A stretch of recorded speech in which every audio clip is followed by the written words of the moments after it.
Welcome back, everybody, to BTH. Now that I am properly caffeinated, my name's Carefree Bomb. We are benefiting the American Foundation for Suicide Prevention today. Thank you, everybody, for joining us. We've got some great speed runs on deck. Just a reminder, we are working towards that Silent Hill 2 remake dog ending goal. I think that run is tomorrow evening, so get those in. I missed one, actually, from the last run, from Balloon Salamander. Thank you for the...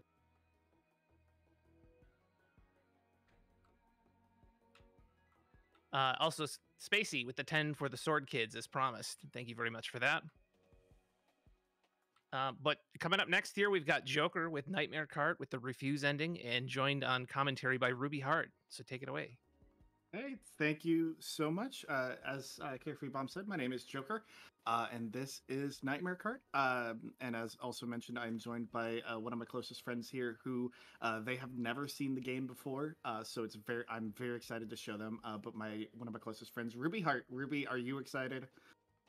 Very excited to see what FromSoft Mario Kart Low Poly is. You've told me about this game so many times, but I still have no clue how it actually plays. I just know the elevator pitch you gave me. And we will showcase just exactly how it plays here getting into the run. So we are going to do the full campaign.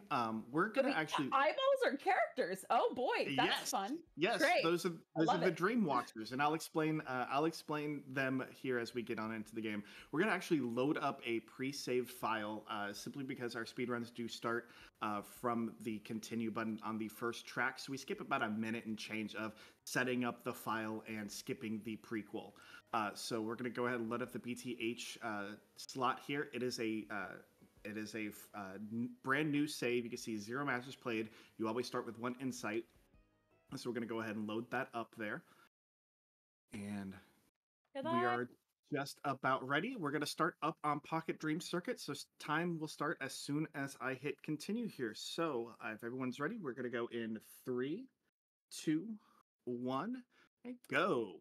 Oh, good luck. So Nightmare Kart was originally started as a April Fool's Day gag. The solo developer Lilith created a PlayStation 1 era demake of Bloodborne. And for April Fool's Day, she decided to make a kart racing version of it. It caught on so fast that she decided to make it into the full game that we are seeing now. And she is still working on it, including some DLC that correlates with the Bloodborne DLC, and working on implementing online play as well. So she's still updating it to this day and still working on it. That's awesome. Yeah, she's been very, very active here. So one of the things I do want to explain here first is a couple of core mechanics that you're going to see throughout the run. These are your item boxes that you can pick up here. We are looking for usually a specific item that is called the health transfuser that allows us to it gives us a little bit extra health, which you can see at the top left corner of the window, but also it gives us a few invincibility frames, and we definitely need those in case the AI decides to use the equivalent of the blue shell. Each time we get hit by that, it loses us about 4 seconds of time. So we want to make sure that we can get a health transfuser to block that. I'm also trying to kill the monsters here on the course because we collect blood droplets for doing so. And blood droplets are we are bouncing around here. Blood droplets are the top speed mechanic here. So each cart has 3 stats. You have the handling, the weight, and the size. But there is the top speed mechanic stays constant through each different cart. So each cart will have the same starting top speed. When you collect blood droplets through the race, you raise your top speed, which is notated by the red line on the speedometer in the bottom left-hand corners. The more blood droplets we get, the higher top speed we get. And that does have some diminishing returns for the normal acceleration, but you'll see, especially here in Melodia Expressway, the higher we go with the top speed, the more boost we get, and the higher our boost speed will be. A Pocket Dream Circuit was your basic starter course. It's the big oval. You only have a couple of opponents. Here's where kind of the meat and potatoes of the run starts, is Miralodia Expressway. So one of the things we can do is we can do a big boost start, but we're not going to typically do it here in the first couple of courses, because we actually want to try to collect blood droplet items from the item boxes. That just, again, increases our top speed a little bit more. I collected that transfusion a little bit too late. That's fine. That gives us an opportunity to get potentially get something, but the chipper chain wheels are all right. It just gives us a big amount of top speed, and we can start running everybody over like that. But that's okay. There's the health transfuser, so we're going to hang on to that here, because we wanted, now that we're in first place and we're out pretty far ahead, we can just run over most of the monsters on the course to get our blood droplets. But Okay. that is, yeah, go for it. I was gonna say, so has Lilith made other demakes like this, or is this just the first thing that Lilith dropped, was the Bloodborne demake and the Nightmare Kart? So she's worked on a couple other games, but none of them like demakes as this one is. But she's worked on a couple other games before, but the Bloodborne demake was her first like big actual like demake of a project. And then when she started working on Nightmare Kart, it was still known as Bloodborne Kart at that point, because it was, it was pretty popular and everyone was enjoying it. The problem that she ran into is, Sony didn't like the use of the Bloodborne IP by somebody else, so they did issue a cease and desist, and so she had to make it legally distinct. And any Bloodborne fan will notice some of the differences throughout the course of this game, because it does hold very similar to Bloodborne. There is the actual campaign. We're going to skip all the cutscenes, obviously, but the cutscenes are very, very much a demake lifted from Bloodborne. So the bosses that you will see, there are boss fights in this game. The bosses you'll see, you'll recognize if you're a Bloodborne fan. So legally distinct, quote unquote. It's like when you see a Legend of Zelda Link costume at a Spirit Halloween, and it's called Legendary Hero or something. Exactly. Yeah. It is legally distinct Bloodborne card. Great, I love it. Orange Monday cat. Hey, extra blood droplets. So we're going to pick those up. Not that it matters at that point because we're at the end of the race, but if an opponent does die on the course, they drop all of the blood droplets that they currently have, and if we could pick those up in lap 1 or 2, that just makes everything so much faster. If we get lucky. We didn't quite get lucky there, but that's okay. We're heading into our first battle of the run here in the Miralodia Sewer Arena. This is if you've played Mario Kart, this is your standard combat battle, but instead of like trying to pop your opponent's balloons, you're trying to shoot your opponents. So it is a team battle, a team deathmatch, and we want to get 10 kills between the team, and once we do, then we win and we move on. Oh, so it's edgy emo Mario Kart. Understood. Yeah, it's understood. edgy emo. Yeah, it's edgy emo Mario Kart. I love it. If you see an actual name on the bottom left-hand corner, that is one of our teammates. That is not good. But if you see Skeleton died, that is an opponent, as an enemy, that is good. So we're hoping to not see names like Dream Watchers. We're hoping to see Skeleton died multiple times. That means that the AI is actually putting in some work and making things easier for us in the long run. Yeah, Skeleton died. This can be... Oh, there we go. We are actually doing really well there. So this can be one of those slight RNG-based points of the run here, because we have... Not only are we relying on the AI, we're also hoping that we don't get blown up and that we also get weapons that we can use, like the shotgun, like the razor, like the pistol. We don't want to see blood droplets here. Yes, they increase our top speed, but it just means that we don't have a weapon to hit somebody with. This would be, while we're kind of winding it down this stage, because we still have a little bit of time before we hit that 10, this would actually be a really good time if you have any kind of, any blurbs, anything you would like to say here, this would be a fantastic moment to do so. Sure. Thank you to Yasi for $10 for the Illbleed ending. Yeah. Appreciate you, Yasi. Heck Also, yes, thank you. cool bit of information from one of our sponsors today. Video Game Trading Post is a locally owned and operated game store located in Pensacola, Florida. Visit them in person to shop their great selection of games spanning retro to new releases, figures, TCG, statues, and more.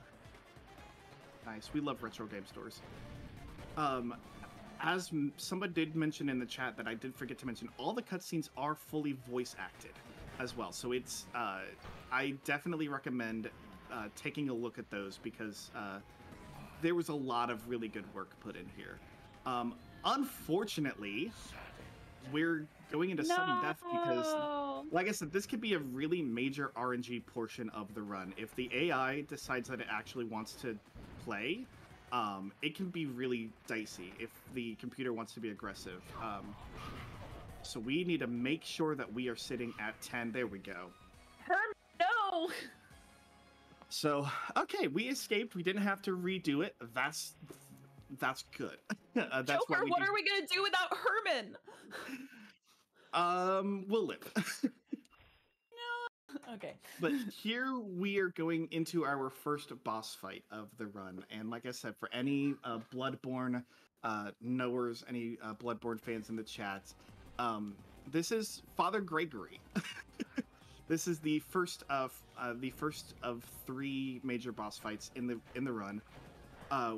It begins with this chase down sequence, and we want to continue to see the Hunter pistol. The reason being is it gives us the best opportunity to hit Gregory before we can get into the second portion of the fight, which is a big arena fight. So we want, especially here, we want to see the pistol. We'll take that hit.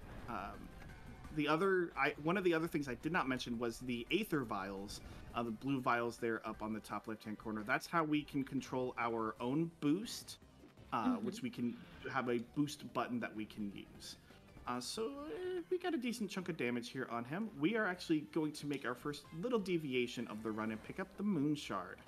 There are 3 Moon Shards scattered across the boss fights, and we need to get all 3 of them for the Refuse ending. That opens up a special fight at the end that we will see here coming up. We need to make sure... Ooh, that's fun. Okay, we pick that up. That's good. And I need to try to save some of this. So there is a trick technique here that allows us to deal extra damage. It's called the Visceral Boost. And what we're going to try to do is we're going to try to get Gregory into an attack animation and then wail on him. Hopefully it didn't work out. We took a lot of damage there. That's okay. We get to restart the second half of the fight, which is okay.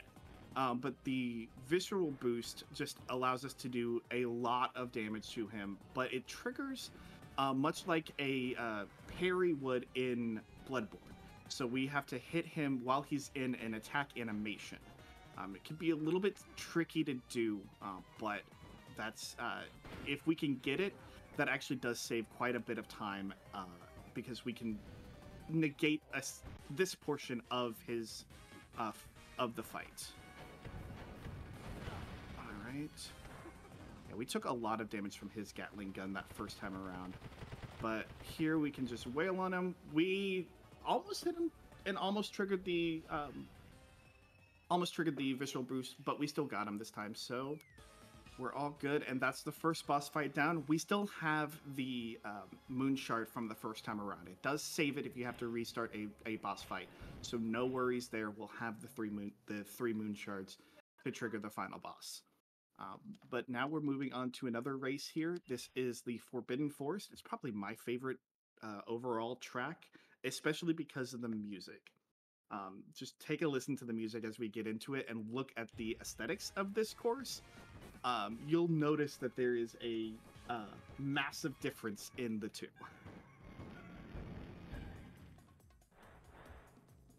How many cars are there in the game? Like, how many different choices between vehicles and characters and things? I've never actually counted the number of characters. I believe there are there's at least, I think, 10 characters, and there's a bunch of different carts as well. There's also a few Nice. different characters that are lumped all together as like what is called fodder in the game, including Lilith, who has a VTuber avatar that she uses called Bunlith, who is in the game as a playable character in the Oh, that's cute. the bonus races. I We are love getting that. very, very aggressive AI, and I'm not very happy about it. Aggressive AI, especially in races, makes things really difficult because, as you can see, we are very low on health. And that's, if you die in a race, you just respawn a couple seconds later in that spot, so that's not as bad as dying like in a boss fight, but we desperately needed that transfuser there. I'm gonna hang on to it to see if I can't proc something here. One of the fun things about the item system in this game is if you trigger an item right before an item spawn, you'll notice I pop the transfuser and I gain some health, but I still have a transfuser in my item slot with that the arrow circled next to it. That means that I replenished my item, so I have that secondary health transfuser that I can use in a case like that. So I not only managed to heal, I managed to grab a secondary one so that I could dodge the blue shell and continue on. You also put a lot of distance between you and the enemies in that stretch that you were talking. It's kind of wild just watching the minimap. Yeah, and that's part of the top speed mechanic. If you can get the blood droplets, and I got some good blood droplet items throughout that span of being in third, fourth place. Those items are worth 150 blood droplets apiece. That's more than most monsters in the game. So that only drops when you are in second place or further back, which is why we kind of sandbag for the first lap in most of these courses to try to pick up at least one or two blood droplet items so that we can build up our top speed, and by the second and third lap we are absolutely leaving everybody in the dust. As you'll notice, I am sitting way over 90 miles an hour, and my boost speed is hitting over 120 miles an hour when I boost. That's just the benefit of the blood droplets. All I'm thinking is the way that the coin system works in the newer Mario Kart games.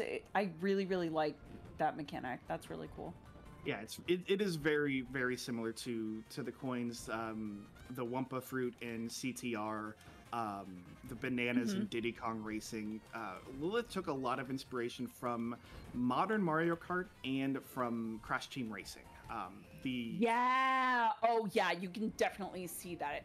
Like the bones of it. Yeah. Yeah, the controls and especially the drift mechanic, the drift controls feel very much closer to like a Crash Team Racing, but the actual drift boost mechanic that we have here that I didn't really touch on feels very modern Mario Kart, where you can hold the drift and you'll gain the boost. You'll gain Aether Vials through the drift and your boost will come in stages. Or you can do what I've been doing and kind of flick the control stick back and forth, and that actually builds up the boost faster. You don't get the Aether Vials, but you still can trigger your boost much faster. So we do very similar to Mario Kart snaking, where we'll, even on straightaways, if I'm not using the actual boost button, I will just snake myself forward using drift boosts as long as I have the stamina to build up the boost mechanic. This is my least favorite course, and I did not actually mean to do that. That's fine. That'll reset. So this is my least favorite arena fight. This is a Fall Guys mini game. So this is a capture the flag type of race. Oh no, it did it again. It will reset itself. I'm just going to go back to the middle. But this is a capture the flag type of fight. We are 1v3 against the Medusa system.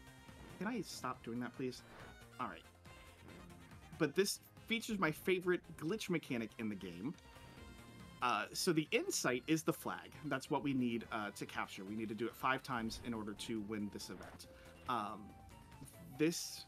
The insight is coded as a weapon. When you respawn using the respawn option in the start menu, you hold on to whatever weapon you are currently holding at that time.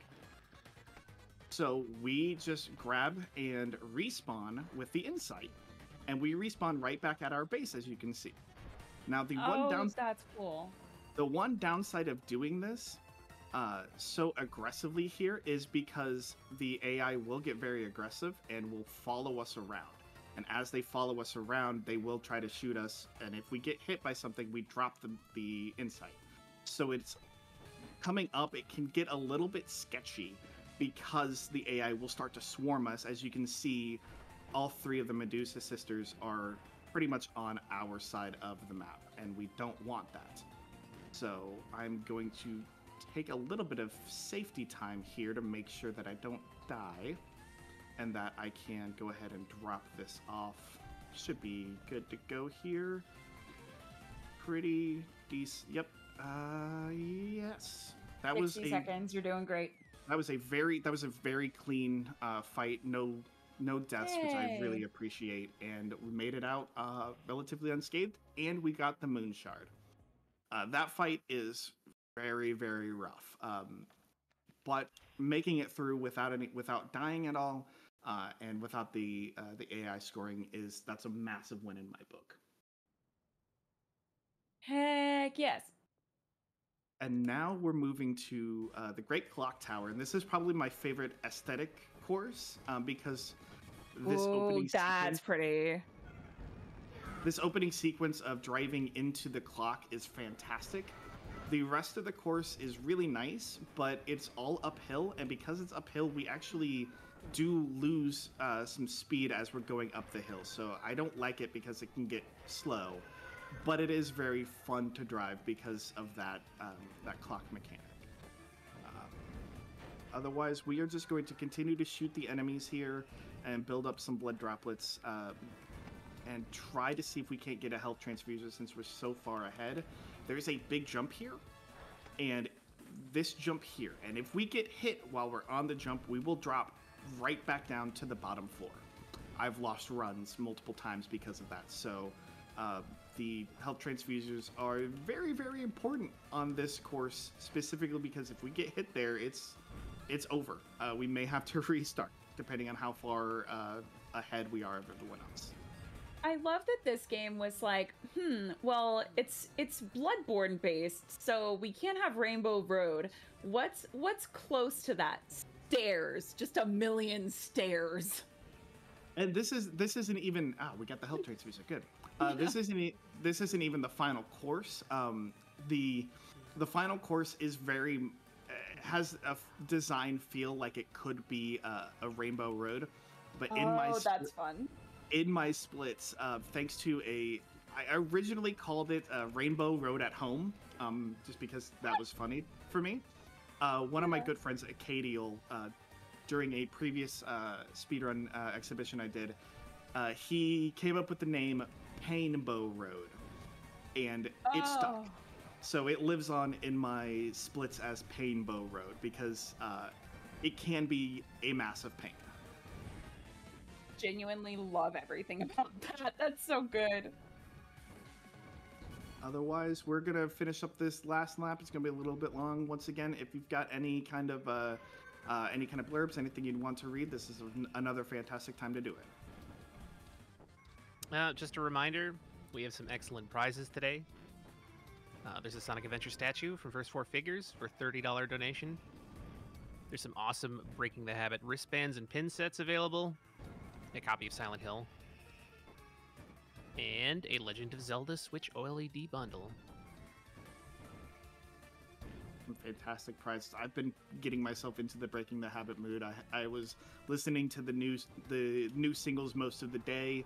I've got my Hybrid Theory 20th anniversary hoodie on. I am Hell yeah. I'm fully Linkin Parked out. I've got I'm so ready to go. That was a pretty decent clock tower. We might get the glitch because we got. Oh, that's an even funnier glitch. So there's a couple of different funny glitches that can happen with the AI. And this one you don't normally see here. You'll see in a course that's coming up later on. But sometimes if the AI gets turned around by anything, it will actually continue to go backwards until it gets hit again and can turn itself back around. It's something to do with the like invisible checkpoint system throughout the courses. So the AI tends to think it has to go back and hit another checkpoint, which is kind of funny to see. But yeah, we're going into another kind of arena fight here. This one I like to call Spawn Camp Simulator, and you'll see why. As long as I can trigger it, you'll see why. Let's see here. Yep, oh no. Okay, so we have a special weapon here. We have the Noble Pistol. This uses Aether Vials to shoot, and it takes 4 Aether Vials per. It takes 4 Aether Vials per shot. So we're going to be doing some break boosts, some break drifts to try to build up our Aether Vials. And then we're going to kill that werewolf. That's perfect timing. Because we're going to sit right in front of the spawn, wait till he spawns up, shoot him 3 times, and we lather, rinse, repeat until we get 10 kills. Yes.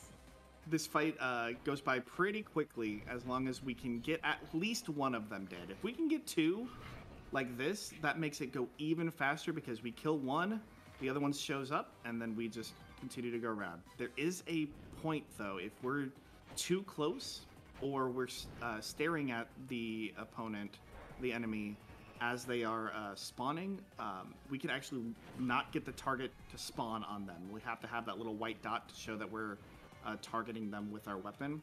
So occasionally if we're too close, that won't spawn. So we have to keep a decent distance here. Yep, and there again, or if we have to kind of turn and get them out of the camera. It's just a little bit of a, not quite a bug, but it was meant to kind of help curb this kind of play to not spawn camp, but we're able to kind of work around it, at least for the speed run, and move on through that arena fight. I think we had help, like 1 kill from the AI. So these arena fights and battles are really up to us. The AI doesn't do a whole lot. But this is another battle. This one is a blood droplet battle. So we're still team based here. The story continues on. There's some more cutscenes that we're skipping. I don't remember the story lore anyway. But we are trying to now get the blood droplets. We need 4,000 blood droplets in order to win. So we're gonna hang around here where all of these monsters are, and these weapon drops, and kill the monsters. We're also gonna try to see if, oh, good. He dropped blood droplets. Actually shooting them, but sometimes it looks like you're just ramming your face into them like it's bumper cars. Yes, the monsters can and will die by just running them over. The big werewolves like that, we do have to hit a couple of times, but we can still run them over. Otherwise, yes, we're trying to get guns and we're running them over if we can.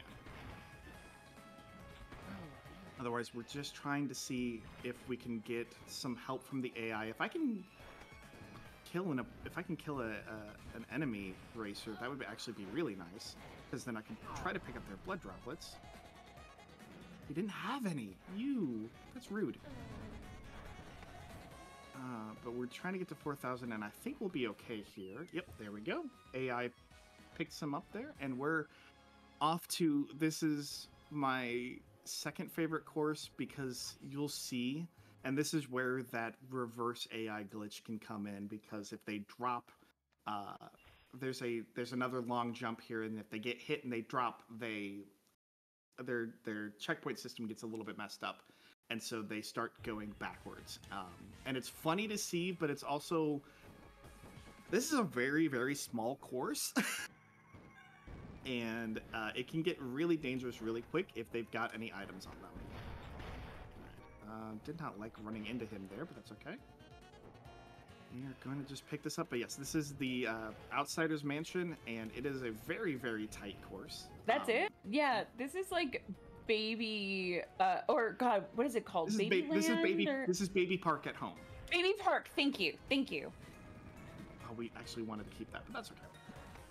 Occasionally my Scary park, if you will. It's Scary Park, yeah. Scary park, yeah. I wanted to keep that health transfuser that I found a little bit earlier, because again, if we get hit while we're on that jump, we do drop down. We have to kind of turn ourselves back around and go through the rest of the course. So, oh, that was a perfectly timed transfuser.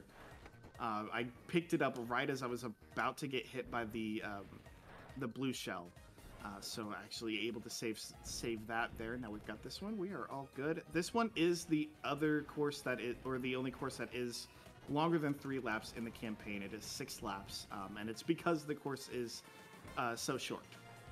So it's evened up. And there's that instance of the AI going backwards. Saw the oh no, got hit by a minigun. Saw that werewolf AI get turned back around and go the wrong way. It's funny, but at the same time, it can get really sketchy because they can still hit you with weapons if you're close by. So you're essentially getting a drive-by with a shotgun coming the opposite way. It's a little bit scary. All right, final lap, and he's got himself turned around. Hey, let's go. Oh nope, that's the other one. The one in the wheelchair is the one that's going the wrong way. Some of the cart designs are absolutely wonderful. I adore the cart designs in this game. We use the basic hunter cart because it is the best handling of the first 2 carts that we get, and also it just takes time to try to pick a different cart out as we unlock them through the campaign. So we just save time and just stay with the hunter cart. But we are moving on to the 3rd main boss fight. This is Nicholas. He's going to yap at us a little bit. We don't care.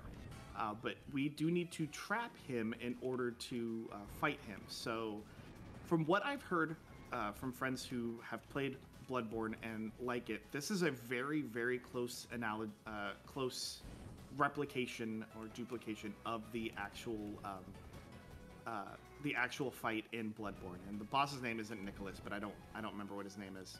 But this is a very close duplication of that fight, where we chase him down a little bit, trap him in this room. This is the first half of the arena fight, where we chase him down.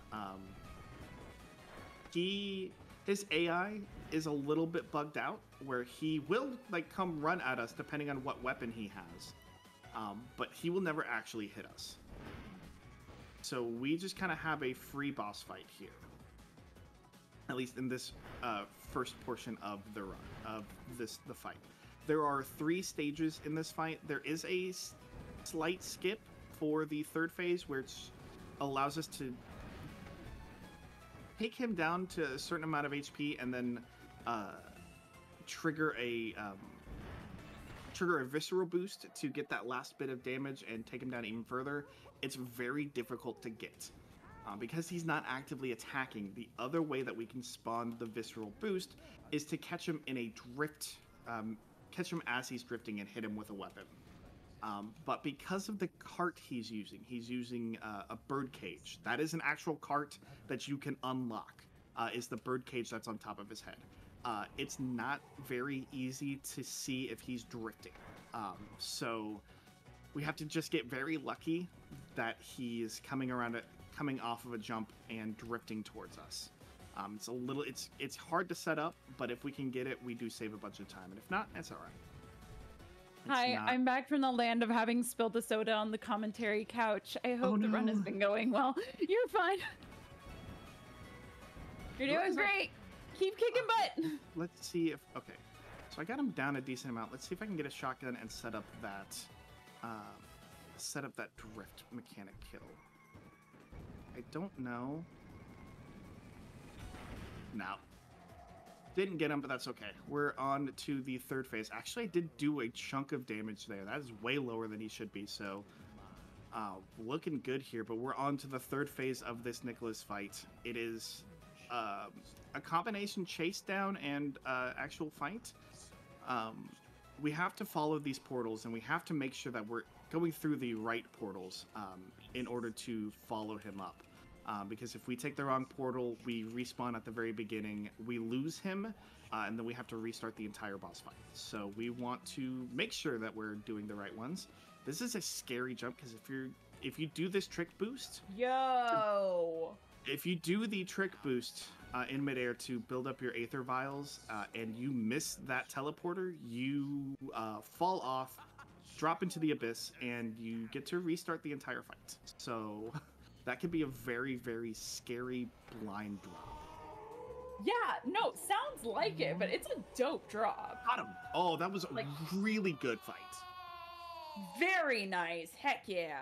And now we get to do the fun thing of, so he's going to do some more exposition and some more talking. Once we trigger that, we're just going to fall into the abyss.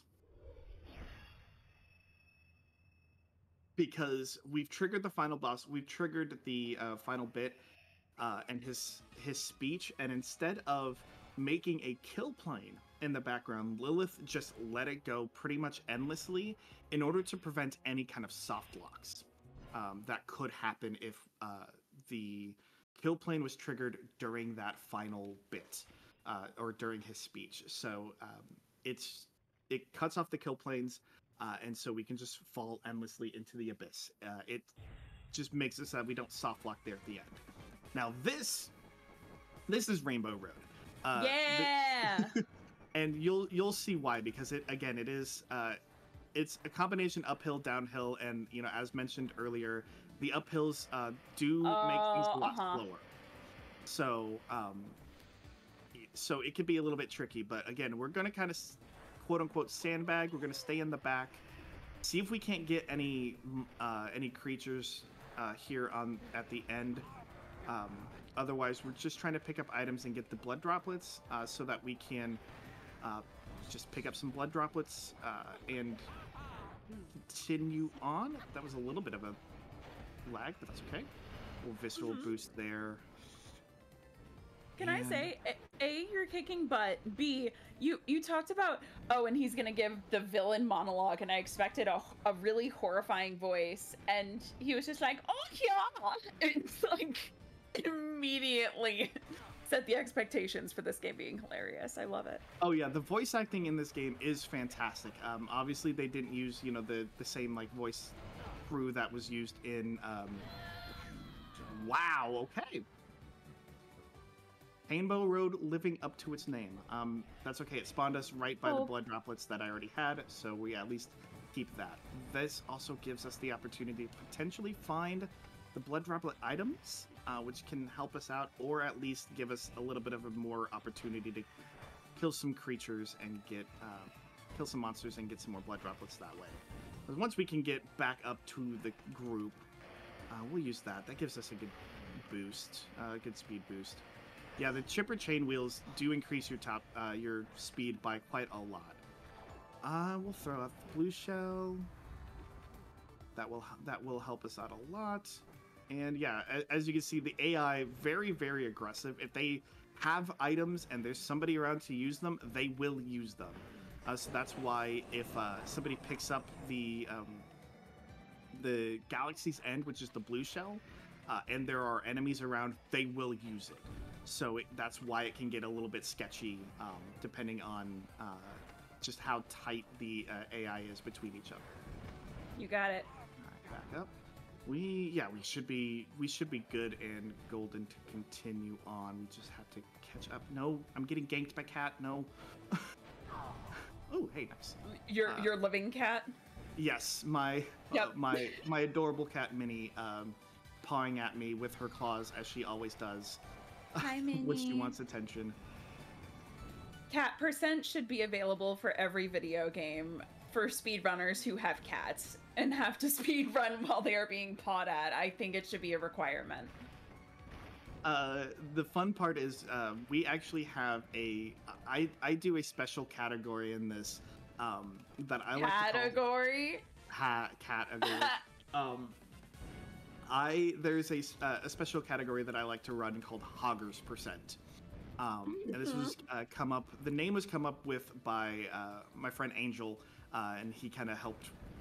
When I mentioned it, the original Kart for the percent, he was like, we have to do this, and you have to call it Hoggers. I was like, oh, let me see if I can do this.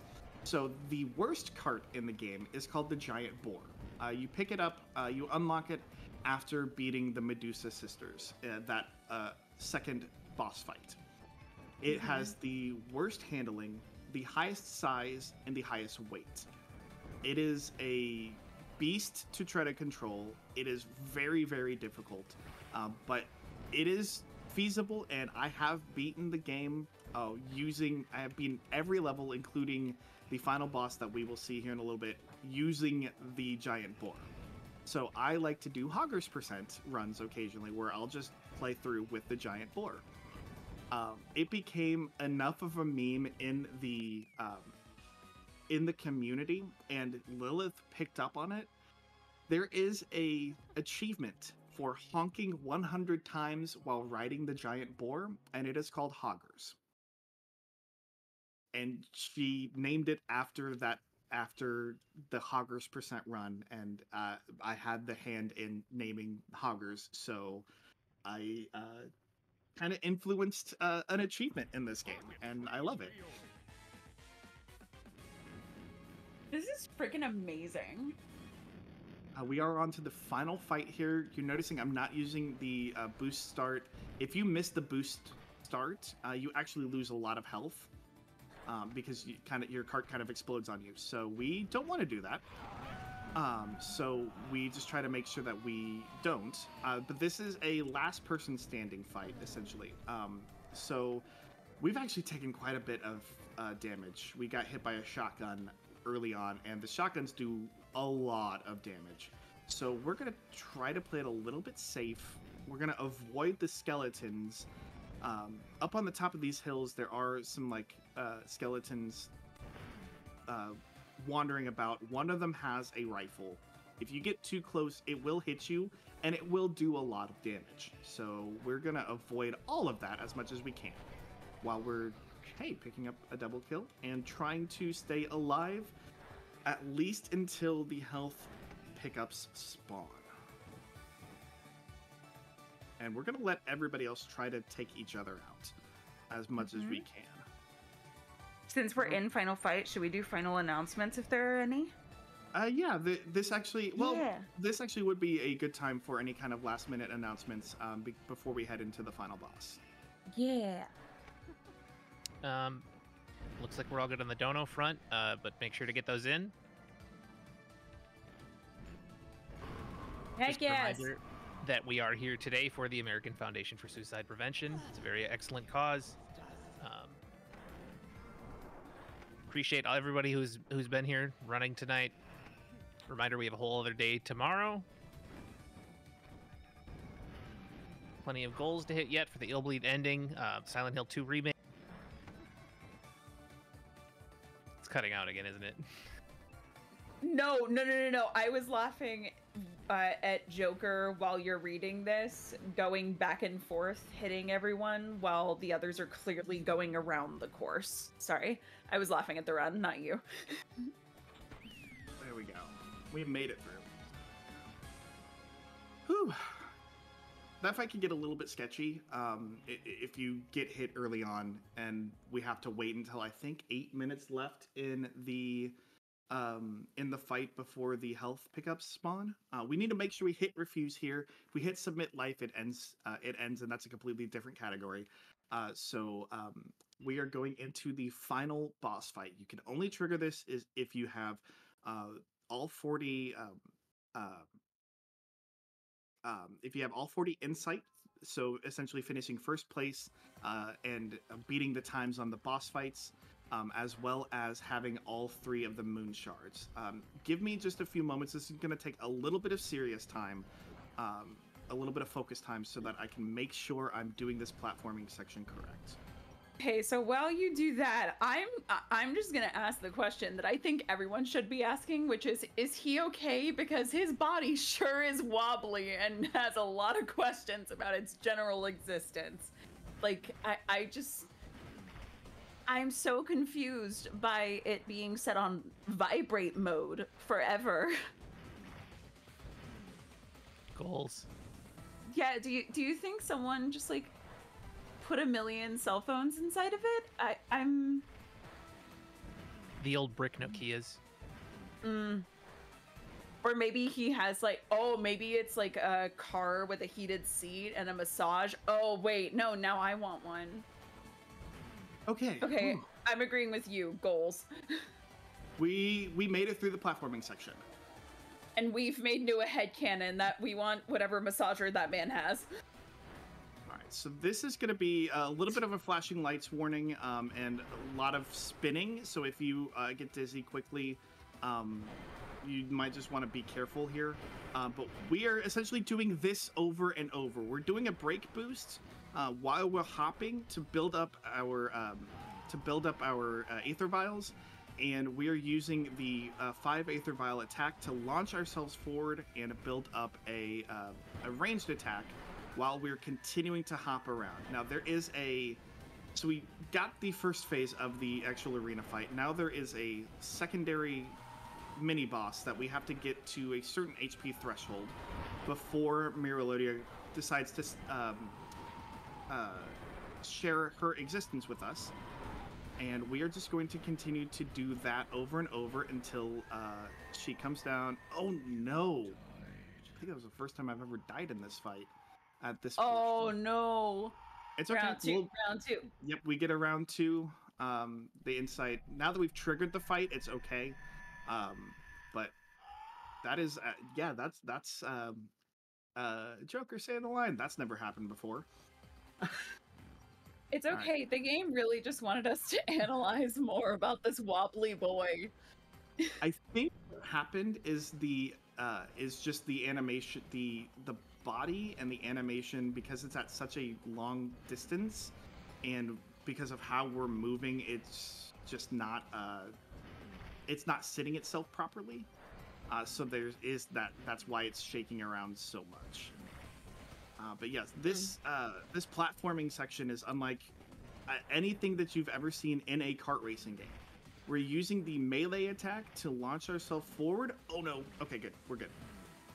We're using the melee attack to launch ourselves forward, and the birds especially are what we need to trigger in order to continue to move forward. And these jumps towards these monsters are very scary because there's not a lot of space between where we're launching from and where we're trying to land.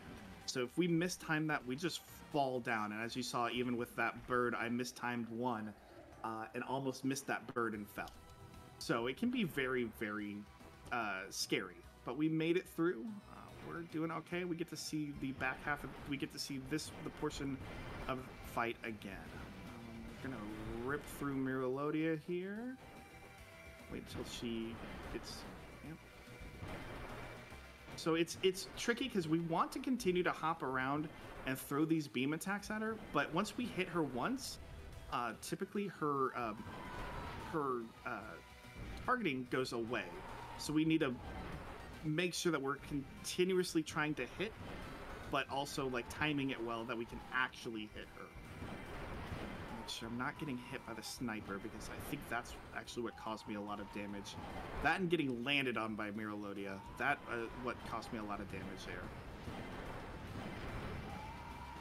We are close up. There's going to be a small little cutscene that will play, and get ready on time when that comes up.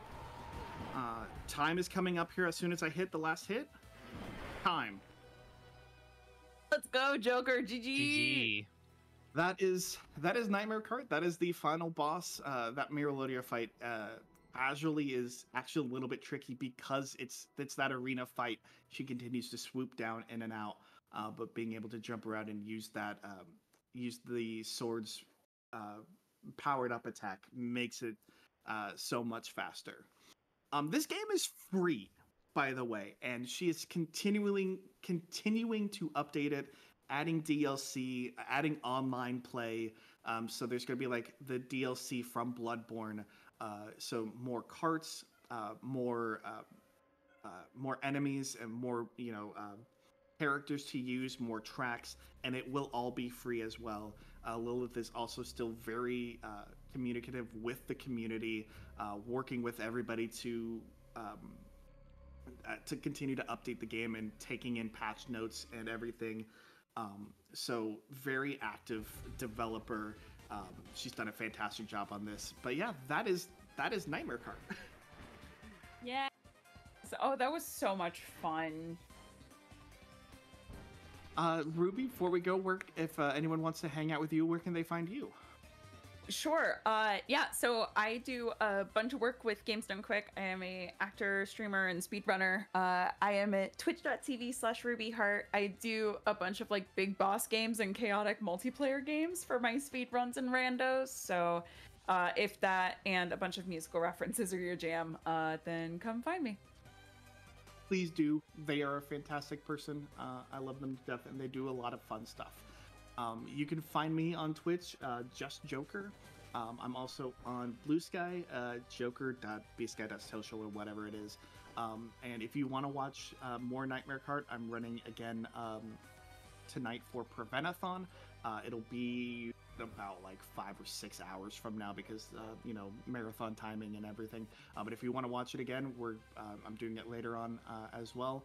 And you can continue to keep an eye out on my socials and Twitch because I may have some big news coming up in the month of November. But yeah, include big news for the game and whatnot. So yeah, it could be fun. But thank you so much for having me, Breaking the Habit.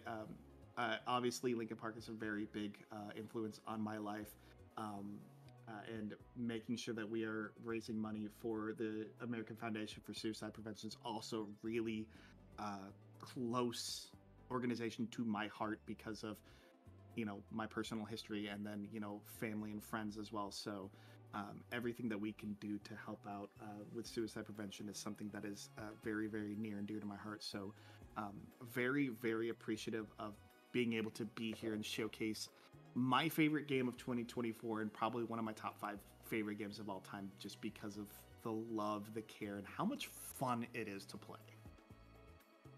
Go pick this up. It's free on Steam. Go do it. Well, thank you both for being here. It was an amazing run, very interesting. Coming up next, we're going to be having Silent Martyr with Chrono Trigger New Game Plus. So stick around.